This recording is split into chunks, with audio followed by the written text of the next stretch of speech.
L'héritage des Jeux olympiques et paralympiques pose principalement la question des pratiques sportives pour toutes et tous, dans la durée, dans une optique de loisirs, de compétition au meilleur niveau de pratique pour celles et ceux qui le souhaitent, mais aussi dans une optique de santé, de citoyenneté et d'éducation. De ce point de vue, la diminution drastique du budget du ministère des Sports, telle qu'elle a été décidée lors du vote de la loi de finances 2025, ne peut que fortement nous inquiéter en cette année post-Jeux olympiques et paralympiques. Car cela pose la question de la poursuite de la dynamique post-JOP, qui s'est traduite par une augmentation de la pratique dans les associations sportives.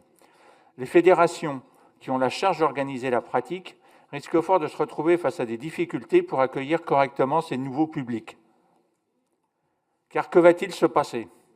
Ce ne sont pas les sports les plus médiatisés qui vont d'abord souffrir de cette baisse de moyens.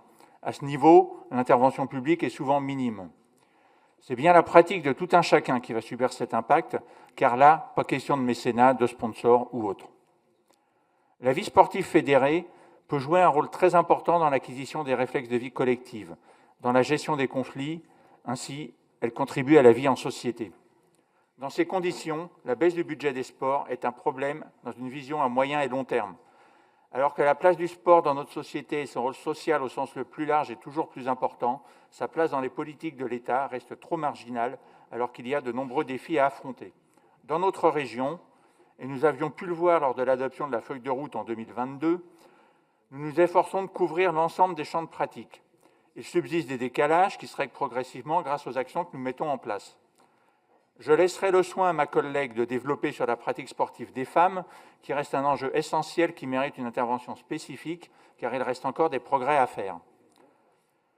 Pour ma part, je souhaite d'abord mettre en avant l'aide à la licence sportive, plébiscitée par de nombreux jeunes, qui cible un public jeune qui décroche beaucoup des pratiques sportives, comme l'a détaillé Arnaud Jean avant moi, et qui joue un rôle important auprès des publics les plus défavorisés.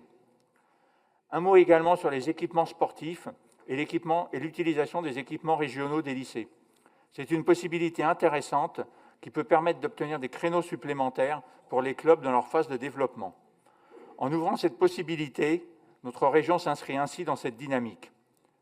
Des équipements de plus grande ampleur sont également prévus, permettant ainsi d'augmenter l'attractivité de notre région pour le sport de haut niveau, qui, les Jeux olympiques et paralympiques l'ont montré, peuvent être une locomotive si les conditions sont créées. Et j'insiste, si les conditions sont créées. Bien d'autres éléments intéressants figurent dans ce rapport que je ne peux développer ici pour laisser du temps pour la deuxième intervention du groupe, et nous voterons donc ce rapport. Merci.